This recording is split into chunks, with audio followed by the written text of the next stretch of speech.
Have you ever wondered what it takes to build a luxury brand that attracts celebrity clients?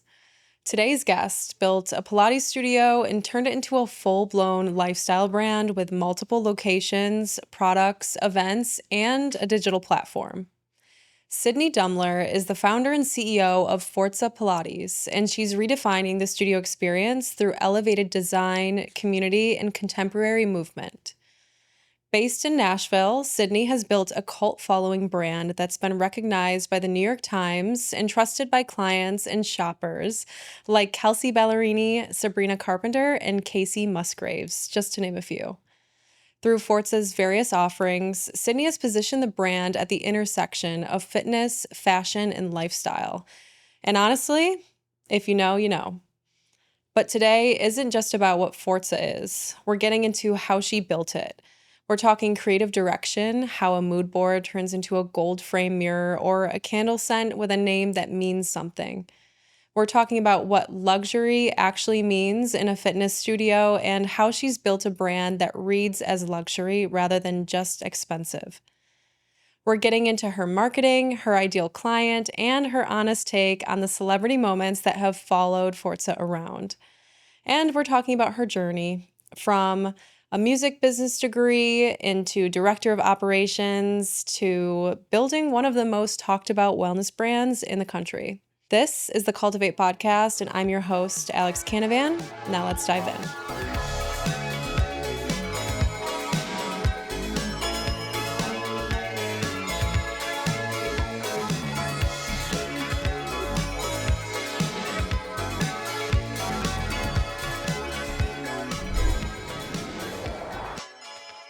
All right, Sydney Dumler, welcome to Cultivate. Thank you for having me. It's an absolute pleasure. As you know, I've been a huge fan of the brand for quite a while now, so let's just get right into it. I want to know, what did 10-year-old Sydney think she'd be doing right now? I thought I was going to be a pop star. That's actually what brought me out to Nashville. I watched Hannah Montana growing up, and I was like, that's going to be me. I'm going to be on the big stage.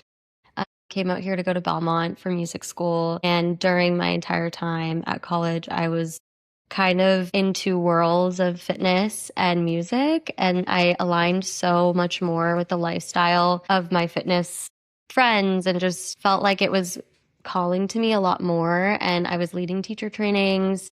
I worked full-time managing a studio all throughout school. And I was like, I know I came out here to do this, but for some reason, I feel like I'm really good at working in the fitness space, building community in that way.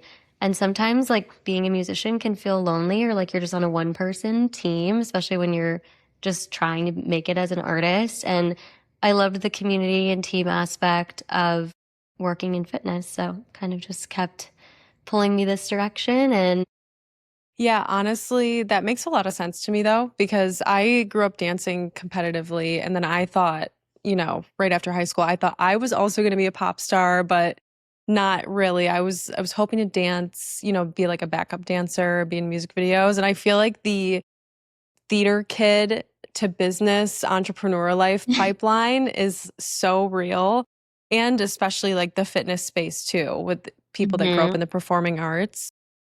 for sure. Thank you again for tuning into today's conversation. Before we get into the good stuff, though, I just wanted to let you know that Cultivate is now on Substack. After you subscribe, you'll get weekly episodes sent straight to your inbox, and once a month, a bonus newsletter from me where I share what I'm personally learning and navigating on leadership, community building, mindset, and building a mission-driven business. No highlight reel, no pretending I have it all figured out, just what's true in real time. You can find the link to subscribe in the show notes. I'd love for you to be a part of it. Okay, now back to the conversation. Do you remember the exact moment when you decided to go out and build Forza? It took a long time. It was an idea, and then I don't like sharing my ideas until I feel like they don't sound so silly. So I thought about it a lot, I obsessed about it a lot. And then I started talking to like a really close circle of friends and family, being like, I kind of want to do this. And everyone was like, you have to do that. That's amazing. You would be so good at that. It makes so much sense. So it took probably 6 months of just thinking about it and obsessing about it. to then actually touring spaces and being like, I'm making conscious steps and efforts. And then even still, it took probably several months after that to actually file for an LLC and be like, I have a name, I'm doing this. So it wasn't an overnight decision. I don't feel like starting a business should ever be like an impulse anyway. But I remember it being a drawn out process of, am I supposed to do this? And then it kept aligning and pushing me towards it. Yeah. Honestly, I like that a lot because it just is a testament to how intentional you've been in actually building the brand, which is not surprising to me because I mean the brand itself just reads intentional. But is this kind of sense of, you know, like very analytical decision making and kind of holding your horses, if you will, is that still an issue for you? I'm not saying it's an issue, but has it been an issue in business for you? Because sometimes business is just like quick decision making, you got to move. Yeah. I think if I could have it my way, everything would happen really fast. But in Nashville, especially, things just happen slow, especially summertime. Like, I remember I was ready to open Franklin and sign a lease, and it's just like everyone's on holiday, and now we got to take it back to our lawyer. So I feel like it's actually a blessing for me because I'm always thinking about like instant gratification. If I want to do something, I'm going to go do it immediately. And like, if I'm saying I'm doing something, that means I'm actively doing it. But in order to not rush, I feel like what protects me is that just things do take time. Like to build something, to release a product, to build a studio, obviously takes almost 2 years from start to finish for Franklin specifically. So as much as I wish I could go quick, I feel like what slows me down is just like the process and, having to collaborate. And so naturally things have never happened as quickly as I wish they would. Yeah, and I'm sure there's a lot of business owners that can really relate to that. Things not ever happening as quickly as you want them to. What are some of the blessings you think taking your time have given you? Hmm. I look back, first studio location, it took 9 months to get a lease signed. The build out process had its delays. And now when people come to the space, especially for the first time, they're like, you've thought of everything, like even the smallest details. And I feel like it was truly because I had so much time on my hands and I was so obsessed with the idea of getting it open. And it's like twiddling my thumbs, there's nothing left to do. I've done everything that there is to do up to this point, and now I'm waiting on permits or I'm waiting on approval from the city. And so that was the time where I was like, well, while we're here, let's think about how we're going to fold the towels and what's the studio going to smell like. So I think the stalling that happened is kind of what allowed me to think about all of the little details. Whereas if the build out would have happened in a month or, a few short weeks, I would have rushed through those decisions or thought about them after the fact. Yeah, and it really just shows that everything happens for a reason because those little details from how you're folding the towels to how the space smells when you walk in, those details really matter, especially when you're building a luxury brand. What does luxury actually mean to you in the context of a fitness studio? How are you differentiating Forza from others and setting yourself apart as a luxury fitness brand? It's funny. I love that you use that word because I feel like it's everywhere now and everyone just puts like luxury on Yeah, something. And they just for say me, it's luxury. yeah, like luxury doesn't mean luxury to me. It's hospitality. I feel like it's less about aesthetics and price and more about those small touches, like what we talked about, but even just your name being remembered. Like, we'll probably get into a lot of my inspiration, but I think about shopping in a luxury store or going to a five-star hotel. Like, that's a much different experience than just your average luxury gym. So I try to pull in some of the customer service aspects or, instead of just having paper towels or like wipes to wipe down your machine, I'm like, how could we have a really soft, nicely folded cloth and put it in a nice basket like a five-star hotel would, and use a glass bottle and make sure that the product that we're putting in the glass bottle is natural and something that clients will enjoy using. So I feel like luxury isn't just, oh, we're the most expensive studio in Nashville. It's we're being intentional about the way that we make our customers feel when they leave. And I think even some of that goes all the way into like how we train our staff and our instructors, who we choose to hire. So it's ingrained completely in everything that we do. Yeah. but I like the word hospitality more than luxury. No, I completely agree. It really is a complete experience that you're creating for your clients that are entering your space. And, you know, I follow you on social. I can't help but notice that you travel a lot. You love your travel. So I can only imagine you're using all of these different experiences you're having almost as like market research for your brand. What are some of the places you've been or brands that you have been a fan of for a long time that have been an inspiration for Forza? I love this question. I just got back from Paris, so obviously we are a European inspired brand, and I take a lot of inspiration from some of the hotels that I stay at in these different locations, but the fashion houses are like my biggest inspiration. So we were walking, I forget what neighborhood we were walking down, but every luxury brand had a storefront. And I'm so inspired by the stone and the windows and even like the merchandising and the signage and the entryways. So I did a lot of window shopping, got some inspiration from just the architecture in Paris. It's a huge inspiration, but even from a marketing standpoint, the photography and the styling and just the social media presence of a big fashion house is very different from Barry's Boot Camp, for instance. So rather than taking inspiration from a brand that's doing it really well in my industry, I like to think more, I take inspiration more from these fashion houses that are doing it really, really well. Are there any specific brands that come to mind that have really inspired you? I mean, for me personally, and I feel like you will probably agree with this, but Jacquemus, I feel like I is was gonna the say Jacquemus. blueprint for especially I for love, incredible marketing when yeah, it comes to a fashion house. they do a great job with their marketing. Miu Miu is a big one. The Jacquemus store, specifically in LA, was designed really, really well. So I took some inspiration from their location. Uh, our Franklin location is very inspired by the Chanel store in Paris with the stone, and even the awnings at Flagship are inspired by some of the storefronts I've seen from Chanel. But we're actually, this is something that's coming soon. We're having a fashion show, which is really fun in I love August. that.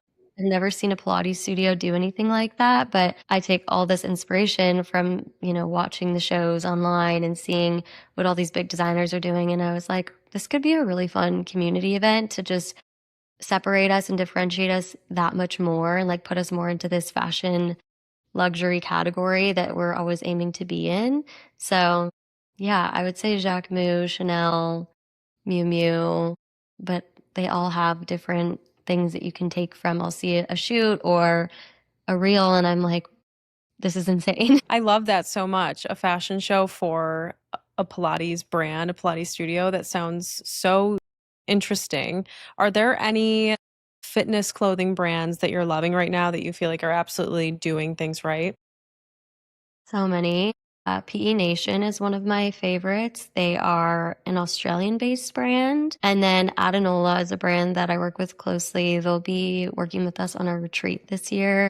They just had an amazing brand trip in Mallorca, which we're actually having our retreat in Mallorca. So, very inspired by what they're doing. And I love working with their team. But we carry probably 15 to 20 different activewear brands. So, it's really nice getting to have relationships with their brand reps, and 437 is another big one.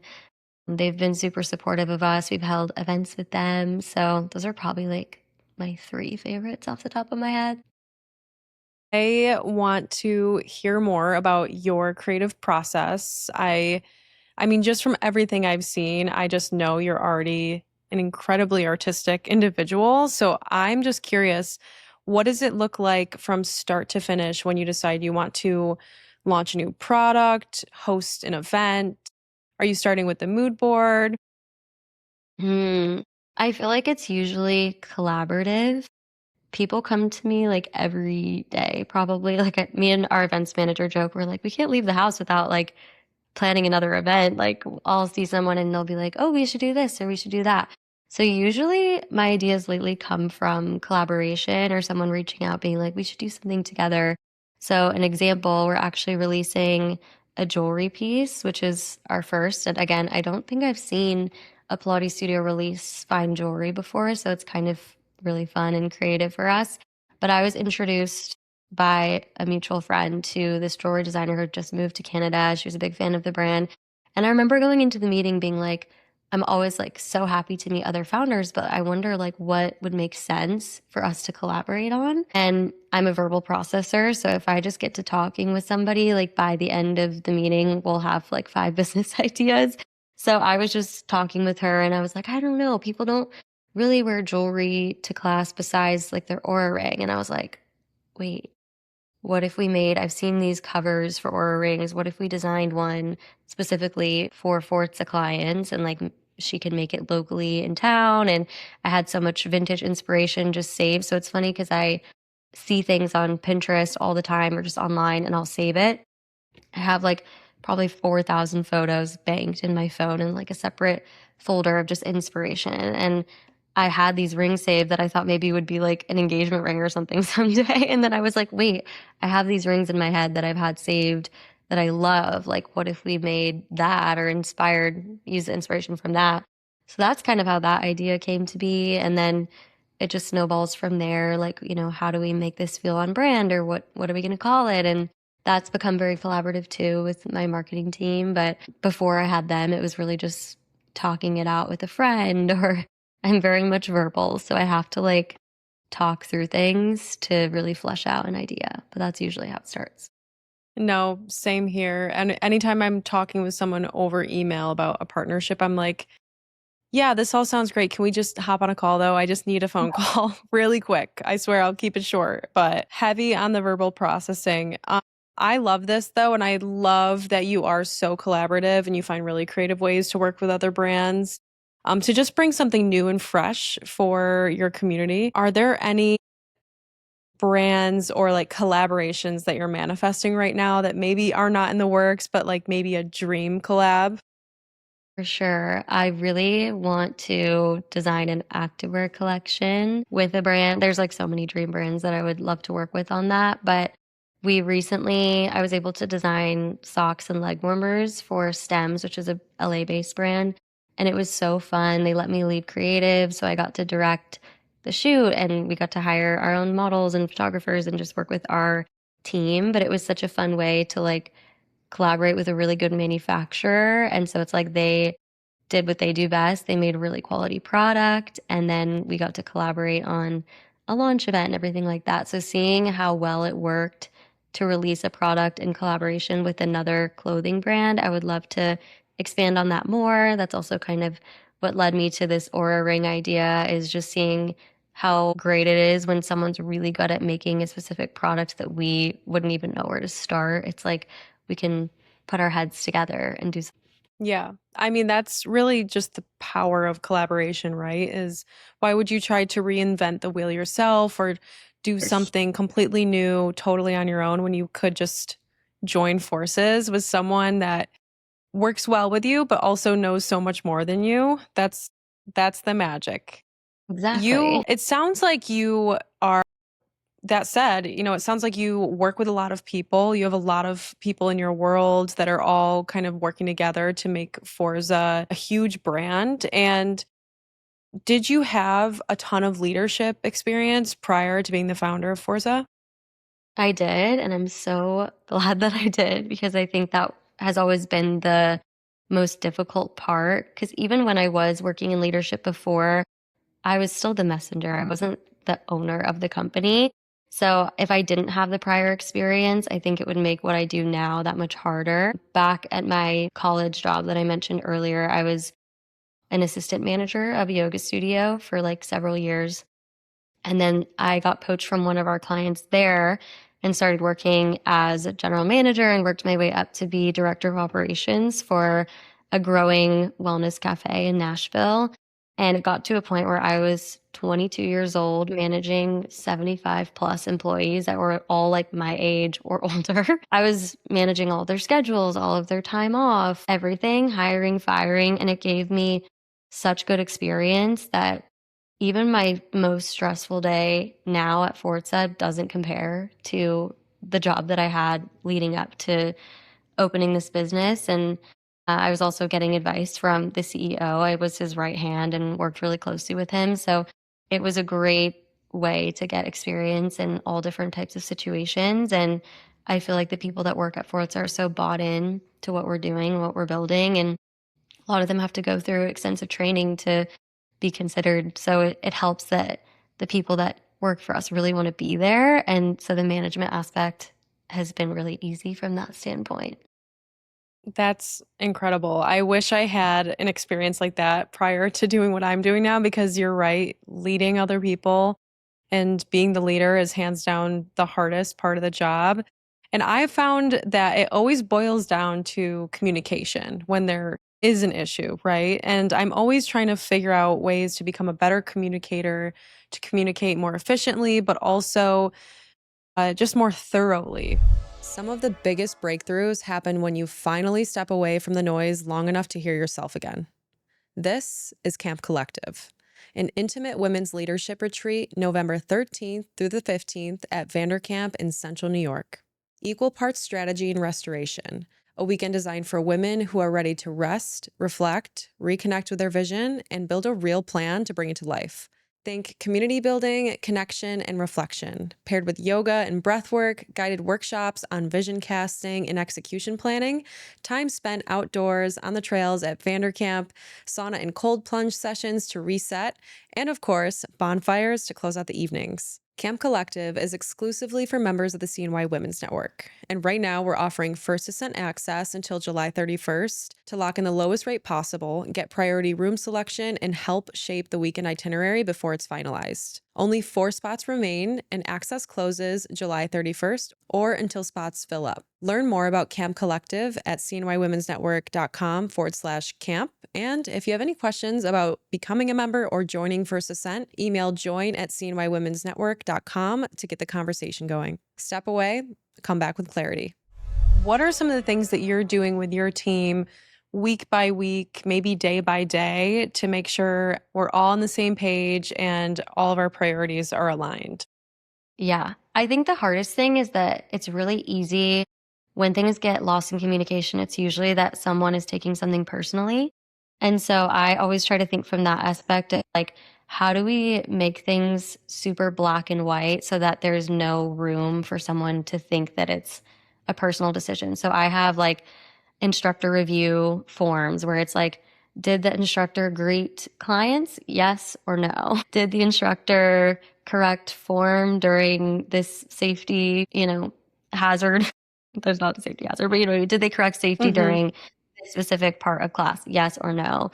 And so that kind of takes out the personal side of things. I think that helps a lot. And then I've also worked at places where management thinks that you have all the time in the world or that you don't have anything else going on. And especially I've taught at multiple studios before, and it's really hard to keep track of what's happening with membership. What's this challenge? What do I need to know about this event or this or that? Because clients will come up and ask you. And I don't expect instructors to remember everything or to have a call every month where I tell them everything that's going on.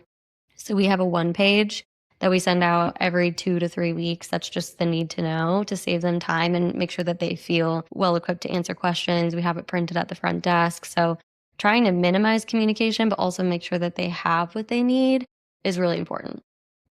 Yeah. And you're so right. I especially, it depends on what kind of business you're building, right? But a lot of the people that work with me are part-time and they have other clients or other projects that they have their hands in. So being that I'm a newer leader, I'm under the assumption of, oh, we have to have meetings. I have to make sure we have recurring meetings so I can be a good leader, right? But sometimes more is not more. And like simply just sending out a one pager to your entire team of here's what's new, here's what's happening. If you have any questions, feel free to schedule a quick call with me or let me know. But that method just seems so much more efficient, especially in minimizing communications. Yeah. One other thing that we did is we created a shift report. I got this from another founder that I did a panel with who works in food service, but he's like, we have every team member fill out a shift report at the end of their shift. And that's been really great for us to, one, make sure that they checked everything off, but it's an opportunity for them to share. Did something go really well? Did anything go wrong? Is there anything that we need to do to support you? Did we are we low on anything? So it also kind of opens up the communication for team members daily to express if they need anything or if they have any concerns. And then from there, we can reach out to the team member to handle. So it kind of shows that we're there, we're paying attention. That's the first thing management checks every day when they get in. So I think being able to have the communication go both ways of these are the announcements, but also how are you doing? How are the clients doing? Is there anything we need to address? Yeah, I love that. And from a kind of like a culture standpoint, if there's anything I've learned is that like people can be excited about the brand that you're building, but they're not ever going to be as invested as the founder is, right? So, what are some of the things that you do with your team to keep people invested, keep people motivated, and also just like simply excited about the direction that Forza's heading in? Yeah, I think honestly, the update sheet can be a fun way to announce anything that we have ongoing. We will do team outings. So we had recently, well, we had a social hour for all of our community, but it's great when our team members show up for those. Like we had at a wine bar, everyone get together and celebrate. And that's always really fun. I love the events though. Can we dive into the events? Like, what are the events you're hosting for your community? And then I want to hear about your retreat. Yes. So the biggest event we're planning for right now is the fashion show. We had a big grand opening party when Franklin opened in February, and we had hundreds of people. It was probably like 150 people show up, and they all were posting about it. They loved the excuse to get dressed up and the photo ops, and everyone was like, "When are you going to have another party?" And I was like, well, I'm not going to open another studio anytime soon, so I don't know. And then I was like, wait, we can still have these big celebrations. Like, what are other ways to get people together that's exciting, that's fun, an excuse to dress up or to meet new people? So that's going to be our first fashion show, big event. So we're planning ahead for that.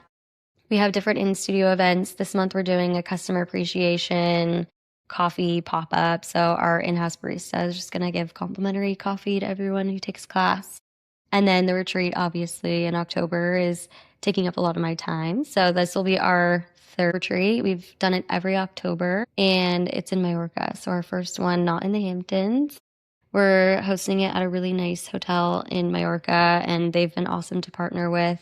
There's probably 30 people going, including our team. So we'll be doing daily Pilates, we'll have a boat day, meals together, mindfulness sessions, and all kinds of things. We have a live band going to our welcoming party or performing at our welcoming party. But yeah, it's just a good way to build community. So it's a mix of local clients and just people who are fans of the brand from other cities or have visited before, even members who have moved away that still want to feel connected to the brand come to our retreat. So I cannot wait. I'm sure it's going to be incredible. I can only imagine all of like the little special moments that you're working on behind the scenes for this. What made you want to take the retreat outside the US and do a new location this year? It was a dream of mine to go out to another country, but in my head, it was going to be so difficult. And then I looked into doing the Hamptons again, and it's a really difficult way to time being off peak, but also in sailing season. And so the weekend that I wanted just happened to be booked at the hotel that we partner with. And I was like, okay, we could not do one this year. We could do it outside of sailing season and skip the boat, or we could just do what I've been wanting to do and was too scared to do. And so it kind of gave me that push to go for it. And the venue that we found was really excited once they saw our brand and our Instagram and the way that we host our events. So they were really accommodating, and that made everything a lot easier. So I have to ask, I mean, you have had some pretty major moments, working with Sabrina Carpenter, Kelsea Ballerini. You've had all these celebrities that have showed up at Forza. What has your approach been to celebrity influencer relationships with your brand, or did some of these things just happen organically? So all of our celebrity clients that have come have paid to come, which is That's crazy. awesome. I love that for you. Yeah, it's been really organic. I remember there was one day early into the business opening, we kept getting followed by all of these Kelsea Ballerini fan pages. And I was like, that's odd. Like, why are all these pages following us all of a sudden? I was like, maybe she followed us and that's how they're finding my page. And then I looked and I was like, Kelsea Ballerini followed us on Instagram. Like, how did she find us? Like, and so yeah, I think it's cool just being in a place like Nashville where a lot of people come, but also people in Nashville are so respectful of any celebrity that's, at dinner, or they really are able to just go about life and everyone's respectful of their space. And that's made it really easy too for some of these people to attend group classes or to be members. And I love that about the Nashville community. I don't know if it's like that everywhere, but we've just had a lot of creators and celebrities come to us organically, and it's usually already so aligned that we're happy to work with them. Yeah, I have noticed that too about the Nashville community. Just how nonchalant people are when someone Yeah. famous is around. Yeah. Being someone who is from a much smaller city, nothing close to Nashville. It was shocking at first just how casual just Yeah. celebrity culture is in Nashville, but it's also really wholesome and sweet in a way. What has your philosophy been on social media versus like keeping your clients, your exclusive clients especially, protected? How have you been able to kind of continue to like share the amazing moments that are happening at Forza, but also maintaining that privacy? Yeah. Usually we allow clients to post like UGC. And like I said, our clients are very respectful of other people's space and time. I think something that helps with regards to VIP or celebrity clients is our Soho House location is in the gym, and Soho House has a rule about photography. So we haven't had any issues of anyone's privacy not being respected in that way, which is really awesome. Are you planning all of your social content, or you have a marketing team that's kind of helping you out with that? Yeah, I have a few teams. So I used to run everything myself, and I think that helped a lot to create the brand identity and my preferences of what I like and don't like. And that way, when the team came in a year ago, I hired a friend who runs all of our socials, and then a separate marketing agency that does our emails and ads and strategy and everything along those lines. But they were able to come in with a template already set of, okay, this is the brand and this is the identity and this is how it's supposed to look and feel. And they were also clients of the brand, which helped a lot. I think if it weren't for having a team that understands the brand so much, I wouldn't be able to step away in the way that I have. But one thing that they kept that wasn't intentional was having me stay as like a representative of the brand. It was something that I did early on just to save money because I was my own social media manager. And so I was like, all right, well, I'll be the model for the content. I'll edit the content. I'll post the content. I'll respond to all the Instagram messages because as a founder, that's what you have to do to get started Mhm. and to save money. And when the team came on, they were like, no, we still want you to be featured in the content and to be kind of a spokesperson for the brand, and almost pushed me to be more comfortable doing that and intentional about doing that. So that was something that I didn't expect to be a big part of our marketing strategy that has done well for us. Yeah, I mean, I think that these founder-led brands, I think part of why this strategy is so successful is because it's just really aspirational, inspirational. Like, I feel like you're also able to really attract some of the clients that you would want to work with. And it's just really cool to like see, like a young, badass woman building an incredible brand, and you kind of get to be a part of that journey with them, right? But you would also assume that, when you think of like a luxury brand, you don't really think of the founder being so involved in that marketing Mhm. strategy. So I find that to be like really interesting, but I mean, that's also how I discovered you too.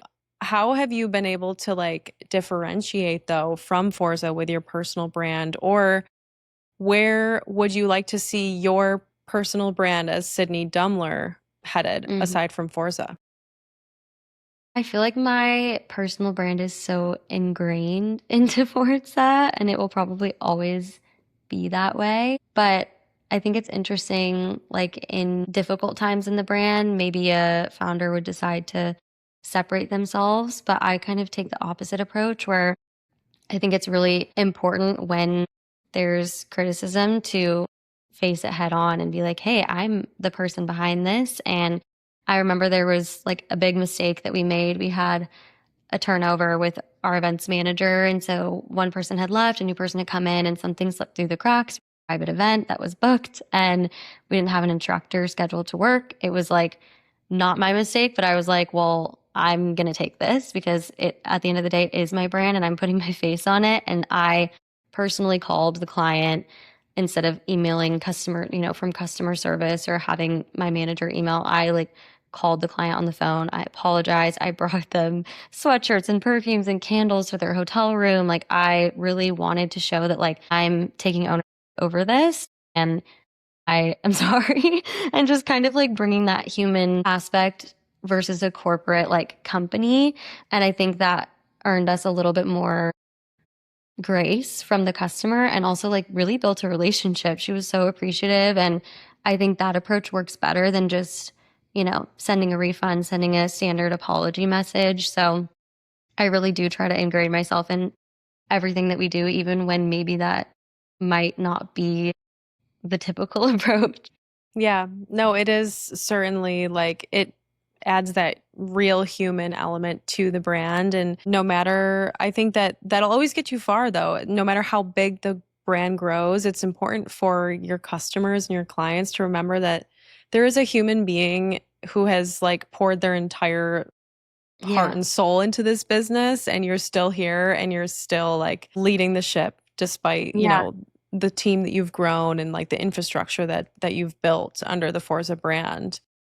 So I feel like my personal brand will just continue to expand on someone who's running a business and learning as they go. And, my interests will probably always remain focused on fashion and interiors and travel. And I feel like continuing that personal brand that's so true to me is what continues to attract like-minded clients.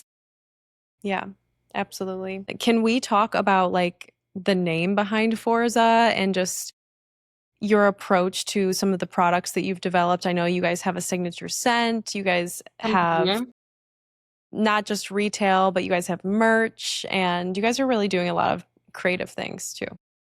Yes, I love branding, and I was trying to think of so many names when I was wanting to start a Pilates studio. And the first thing you do when you find a name you like, or usually this is what I do, is I search it and I was like, oh, that name's already taken.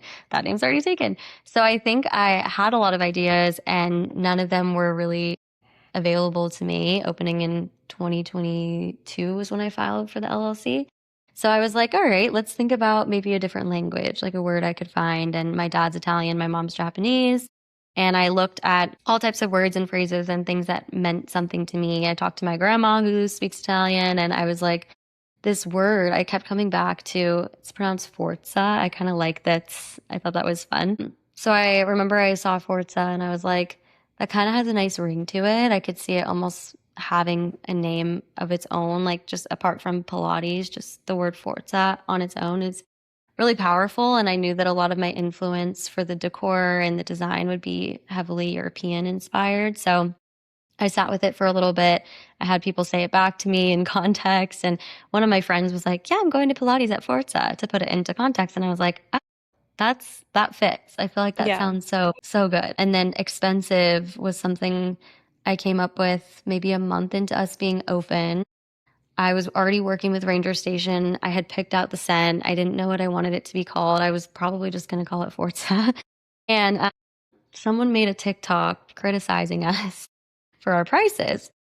They had the green screen in the background. It ended up getting over 2 million views. And it was just like, I can't believe the prices of these places. And I never responded to the video or anything, but I just remembered calling my brother crying, being like, people don't like it. People are saying bad things. And he was like, I mean, it is expensive. Maybe you should just own that. Like, if you want to be in the luxury space, you kind of have to be willing to accept that there are people who are going to not understand. And I was like, okay, maybe I could lean into that in kind of a tongue in cheek way. And so I was like, what if that was what the scent was called? Because you smell something and you're like, ooh, it smells expensive, and perfume can be very expensive and you kind of want to smell expensive.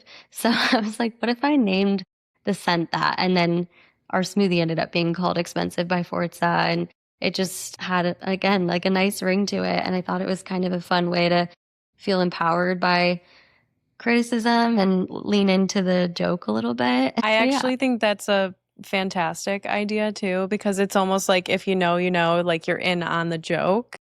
Yeah. There's a local brewery company here in Syracuse that did something very similar. There was this huge scandal where someone was talking smack on social and they basically created a beer named after that whole thing. And it was such a great way for their community to like rally behind them and support them and like get excited about something funny and new and be in on Sure. the joke.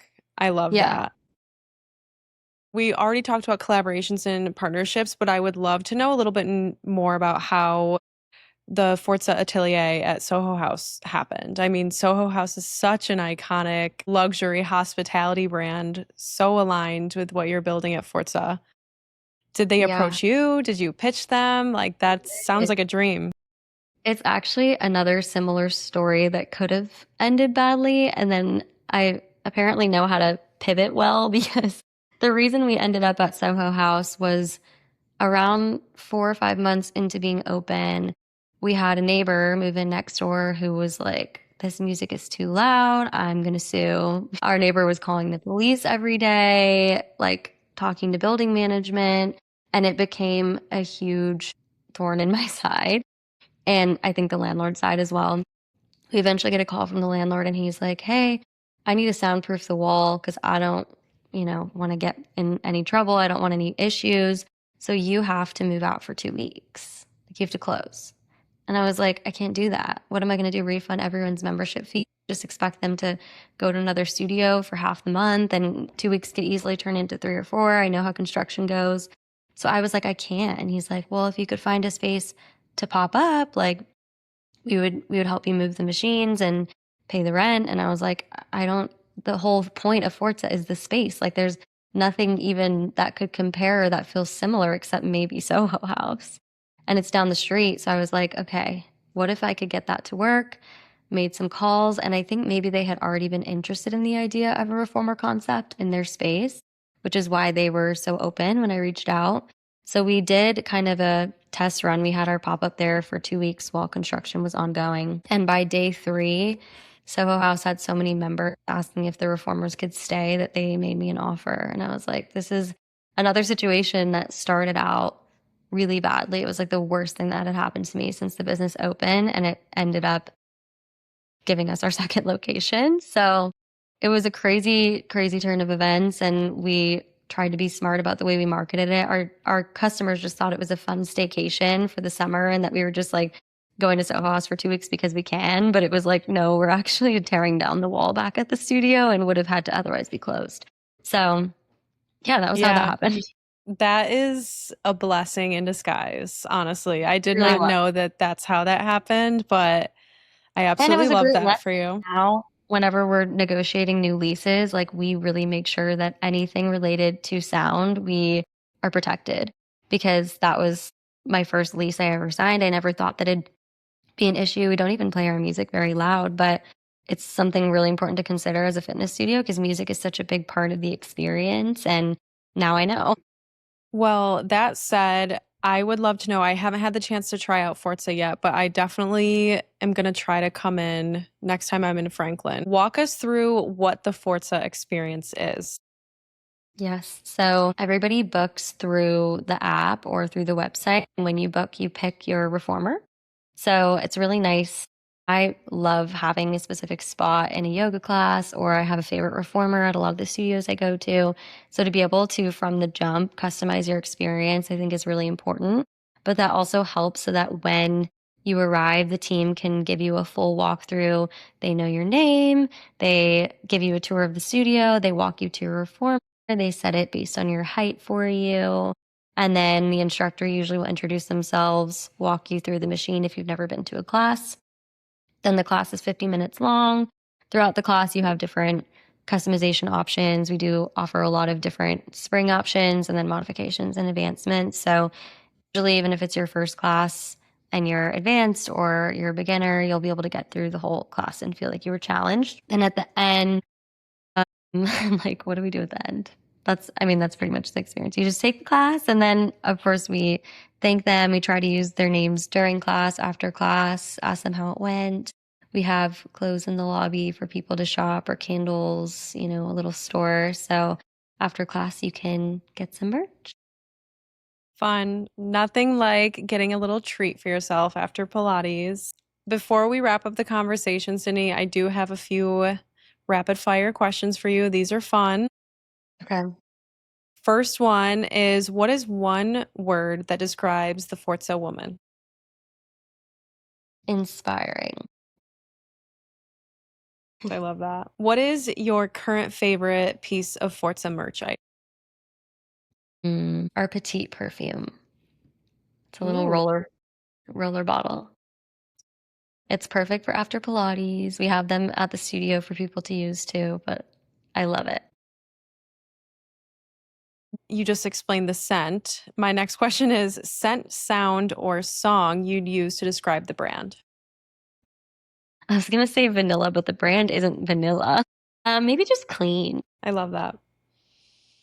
And you already told us about the fashion show that's coming up in August, but is there anything next on the horizon for Forza that you can tell us about? Yes, we talked a little bit about the Aura ring cover. I'm wearing it right now. It's We're gonna beautiful. we're gonna launch it first to community. We're just making them in small batches locally, so that will be coming out in the next few months. Our retreat is happening in October, which is really exciting, and I'm trying to think if there's anything else I can share. We are just expanding our product range a little bit more beyond apparel. So we have some fun product launches coming out around holiday that we haven't released anything like it yet. So we've released multiple t-shirts, sweatshirts, hats, but this is something that we've never launched before. So that's all I can say. I love that. So stay tuned. Do you have any spots left for your retreat? No, we actually have a wait list, which is crazy to think about. I hope that everyone's able to make it that we have planned currently, but if not, maybe someone will have a lucky spot opening from the wait list. Well, that is just a testament to like the incredible brand and community that you've built through Forza. It's really hard to sell out of a retreat, let alone have a wait list. So, Sydney, congratulations on all of the success thus far and for all the success that's to come for you and Forza. It's been a pleasure to sit down and talk to you, but I'm also really looking forward to following your journey on social, and I appreciate your time today. Thank you so much. Thank you so much. I hope to see you in Franklin soon. All right, guys, that's it for this week's episode. Thank you so much for tuning in to Cultivate CNY. If you enjoyed this conversation, I'd love it if you left us a quick review and made sure you're subscribed so you never miss an episode. And if something in today's discussion resonated with you, please share it, whether it's on social media or directly with a friend. You never know how hearing this conversation might be exactly what someone needs right now. And I love to hear your feedback. I love to hear your thoughts. So please be sure to tag us on social media if you do share there.